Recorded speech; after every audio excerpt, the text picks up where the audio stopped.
All right, Shalom. First and foremost, I want to give all praise, glory, and honor to Yahweh, Ba'ashem, Yahweh Shai, Ba'ashem, Habakah, Kodash, Barakatham. Give honor to the apostles and the elders of Great Millstone, and to all the arguments across the globe, preaching word of truth and sincerity. I want to say Shalom. Saturday Nawa from the Great Millstone Camp of Columbus. And there's in recent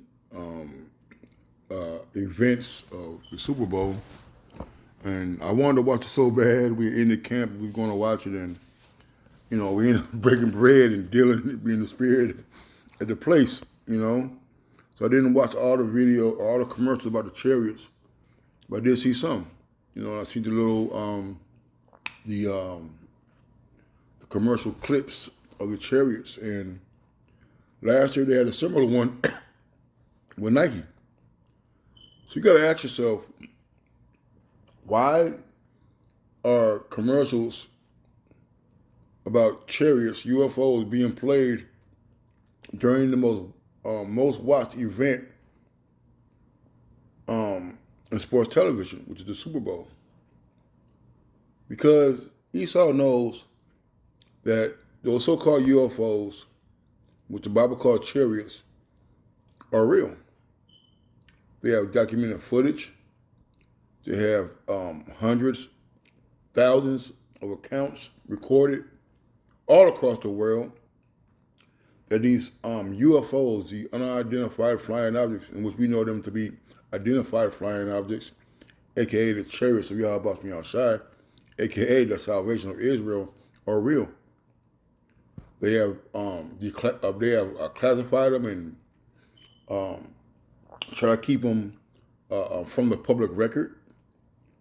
The outcry and evidence is so undisputable that it had to release the footage and documents relating to this matter.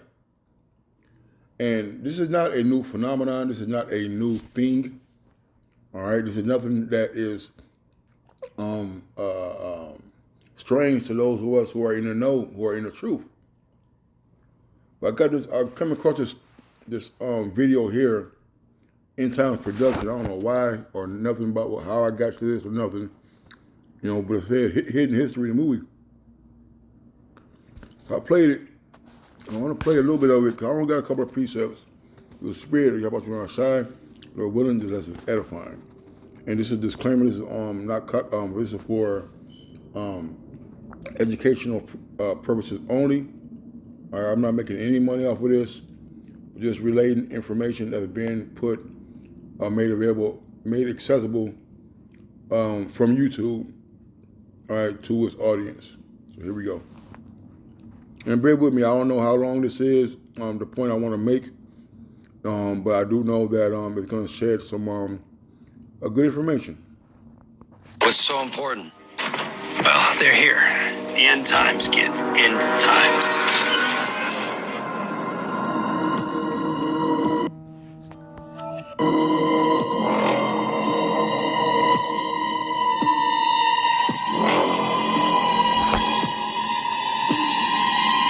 When most people think about UFOs or UFO sightings, they think about it in terms of our time. But what about the past? Were other generations witnessing strange lights in the sky? Strange sights appeared in the skies long before spaceflight or manned flight of any kind was possible. And in each century, these visions took on identities that tell much about the worldview of those who saw them. Alexander the Great and his army, for instance, were harassed by a pair of flying objects in 329 BC. Most of the soldiers fled the scene, but some of the hardier men stood their ground and tried to hit the disc with their arrows and with stones from their slings.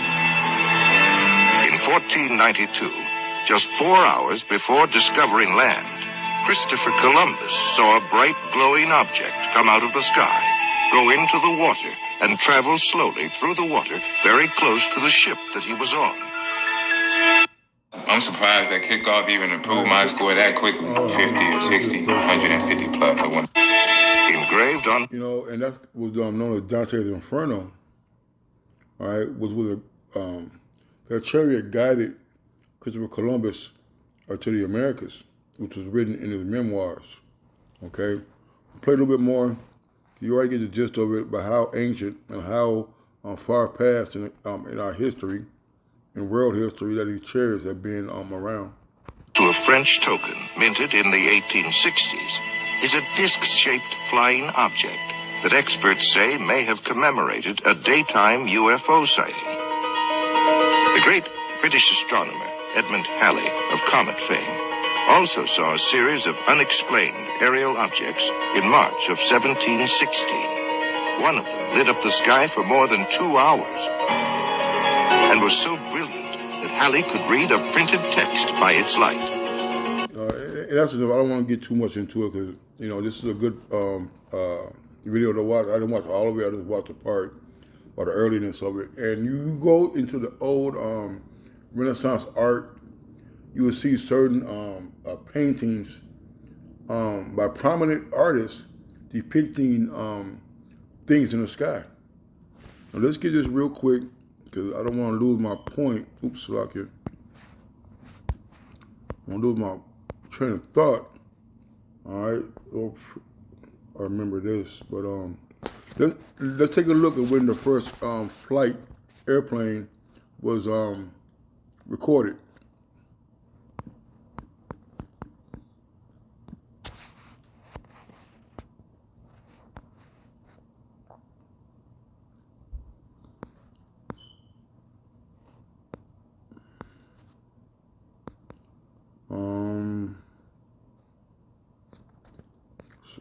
Wright brothers first flight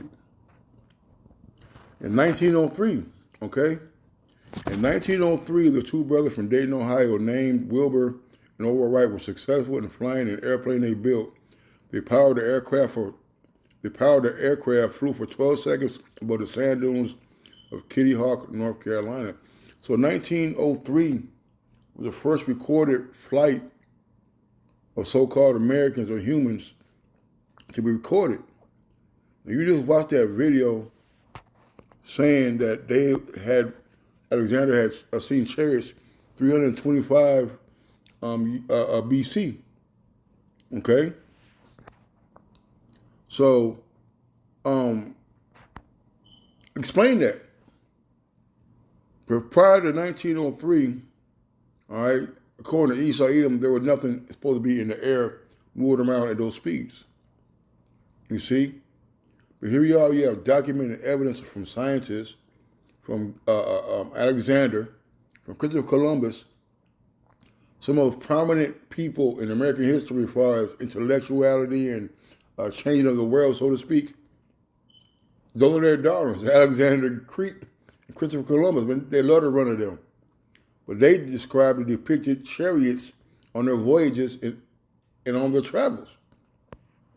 All right? So these chariots are nothing new. You people are going to understand and realize some at the very last moment that these chariots are here for the salvation of Israel and for the destruction of America and Babylon. All right? So now let's get into this real quick. It says in the story Sinai was developed in a cloud, the quake was filled with smoke, while lightning flashes shot forth and the roar of thunder mingled with the blast of the trumpet. The account later adds that the fire was seen burning at the summit of the mountain. Now we know through history and proof that you go to Mount Sinai, I believe it's in Turkey, all right, this is believed to be the point where the chariot landed. And look at it. It's burnt. You see? It's a different color than the rest of the mountain. And that's where the Lord gave Moses the 10 Commandments, man. All right? You see? Okay? They dug up evidence that I placed and proved that it was burnt with some kind of fire or heating instrument. All right? This all can be researched, but also can be found in the Holy Bible, man. Okay?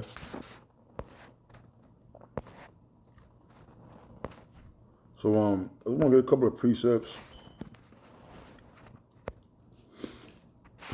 Let me see. Gotta get that.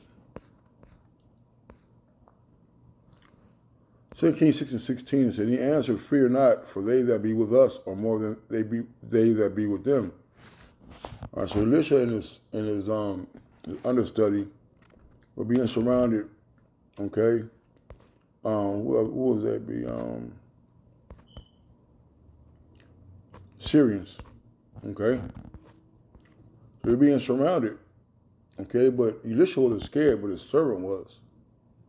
But Elisha was spiritual and understood the traits of Yahweh Shai. Elisha prayed and said, Lord, I pray thee open his eyes and he may see. The Lord opened the eyes of the young man and he saw, and behold, the mountain was full of horses and chariots of fire round about Elisha. When they prayed, it's like when they came down to him, Elisha prayed unto the Lord and said, smite these people, I pray thee, with blindness, and he smote them with blindness according to the word of Elisha. You know, so those chariots that the Lord had opened the eyes of his understudy, all right, were made known and visible, man. Okay? Let's get this. Let's get this. How can I forget that?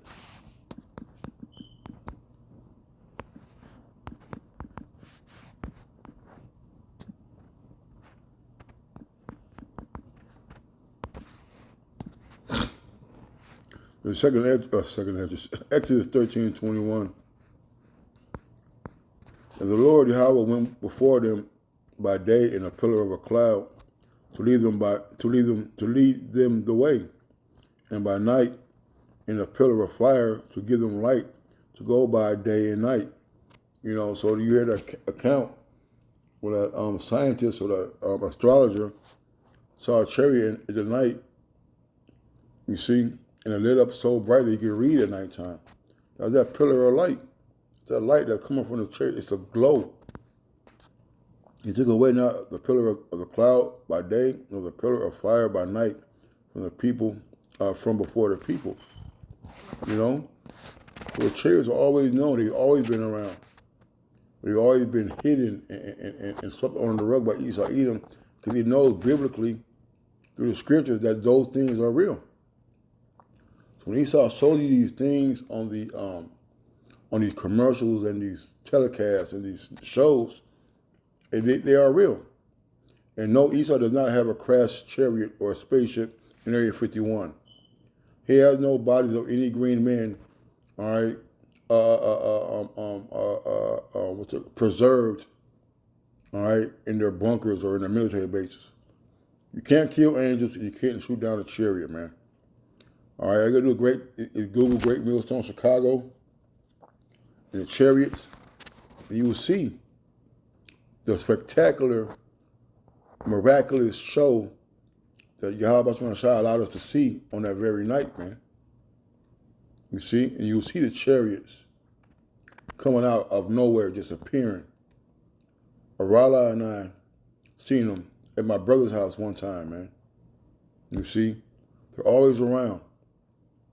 All right, this is nothing new. It's just something that Esau is trying to use to make you not afraid, in which you should be very well afraid. Because the chariots are coming with destruction and salvation. All right. Psalm 68 and 17, the chariots of the Most High are 20,000, even thousands of angels. The Lord is among them, as in Sinai in the holy place. You know, so you see those chariots, man. And the Lord is around. And how much more when the time comes when he's really going to reveal himself unto the world. They're traveling in the greatness of his glory.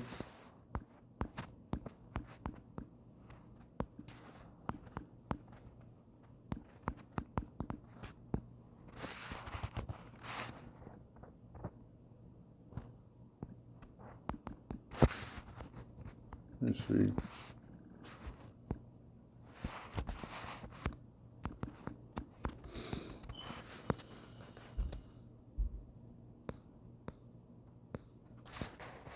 Yeah. Let's see greatness.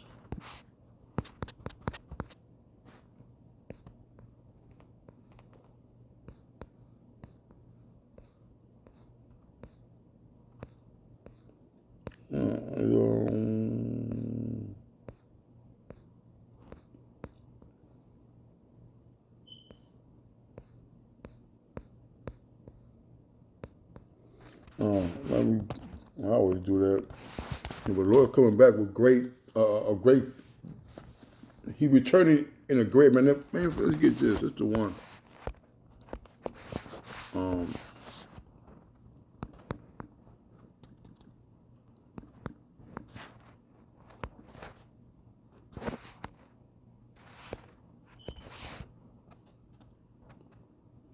How you word? I don't know. See, 9 is it 9?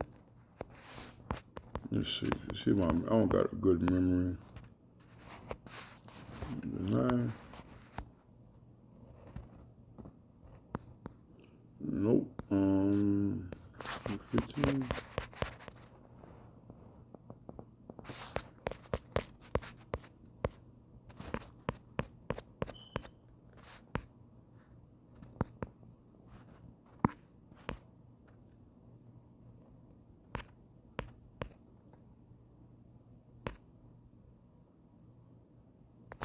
Let's go ahead. Let's get this.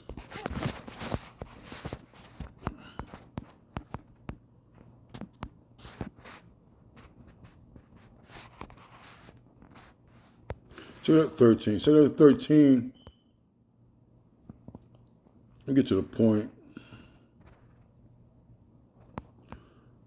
So that's 13:6. But I beheld him, lo, he had graved himself a great mountain and flew upon it. Who was that he? That's Yahweh Shai. All right, what's that great mountain? It's those chariots. But I would have seen the region or place where out the hill was graven, and I could not. You know, chariot is so big that it didn't have no beginning or no ending, you know, according to Esdras, man. And that's the plague that's going to be coming to visit this place, coming to destroy America and other places for their handling and their misdeeds of the Israelites. All right? I want to end it on this because this is really the topic of the question, proving that the chariots were always around and we always knew about them. Okay? It was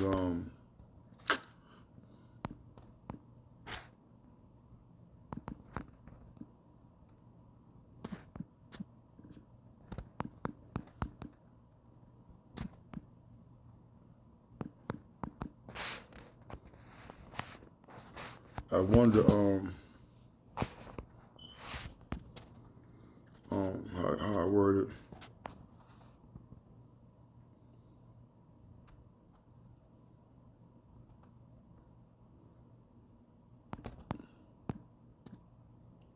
Damn,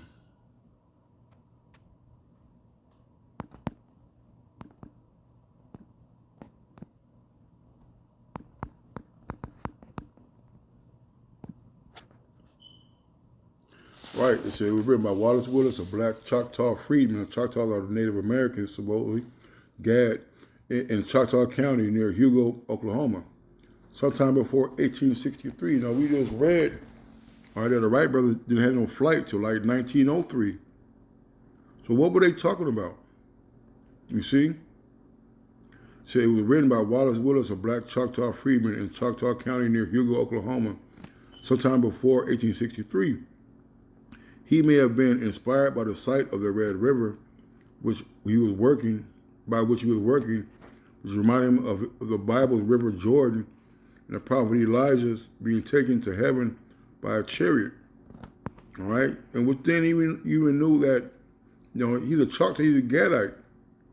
Okay? He even knew and understood that we had direct correlation, a direct relationship, all right, with the scriptures, man. Okay? Now let's get the lyrics. And we all know this, you know, we all read this, sung this song in church. It says, swing low, sweet chariot, come on forward to carry me home. Swing low, sweet chariot, come on forward to carry me home.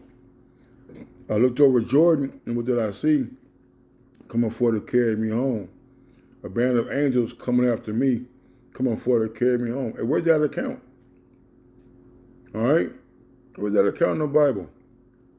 You see? All right? What did the slaves know about the Jordan River?